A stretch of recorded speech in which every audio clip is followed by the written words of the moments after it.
Hello guys, তোমরা কেমন আছো? আশা করছি তোমরা সকলে অনেক ভালো আছো। আমি কিন্তু চলে এসেছি তোমাদের সঙ্গে একটা নতুন কোয়েশ্চেন নিয়ে আলোচনা করতে। তো কোয়েশ্চেনটা হলো মহুয়ার দেশ সম্পর্কিত। তোমাদেরকে আমি আগের দিন একটা ভিডিওতে কিন্তু কোয়েশ্চেন পড়িয়েছিলাম, হয়তো তোমরা অনেকেই পড়েছিলে। তো এই কোয়েশ্চেনটা হলো, এখানে অসহ্য নিবিড় অন্ধকারে, এখানে বলতে কোনখানের কথা বলা হয়েছে? এখনকার পরিবেশ কর্মণে কীরূপ প্রভাব ফেলেছিল? কবি সমর সেনের রচিত মহুয়ার দেশ কবিতায় গৃহীত অতীত অংশটি এখানে বলতে মহুয়ার দেশের কথা কিন্তু বলা হয়েছে। দুই স্তবকে বিনষ্ট মহুয়ার দেশ কবিতায় প্রথম স্তবকেই রয়েছে শহুরে জীবনের কিছু খণ্ডচিত্র। সেখানে অন্ধকার জলস্রোত বেলা শেষে সূর্য গোলদোষণের মতো এক উজ্জ্বল আলো স্তম্ভকে এঁকে দেয়, কিন্তু এত আলো সত্ত্বেও কবিকে যেন ব্যর্থিত করে তোলে নগর জীবনের প্রাণহীন স্তব্ধতা।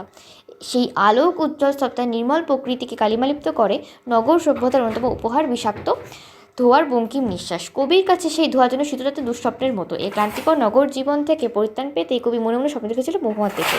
কবির কল্পনার সে মহুয়ার দেশ যেন দেবদারুর ছায়ায় শীতল প্রকৃতির এক মুক্তাঙ্গন। দেহ মনের ক্লান্তি দূর করার জন্য কবির গন্তব্য হয়ে ওঠে এক এবং একমাত্র সে মহুয়ার দেশ। কবিতার দ্বিতীয় স্তবকে দেখা যায় কবির স্বপ্নের সেই মহুয়ার দেশ যেন স্বপ্নই রয়ে গেছে, বাস্তবে সেখানেও সব যন্ত্রসভ্যতা।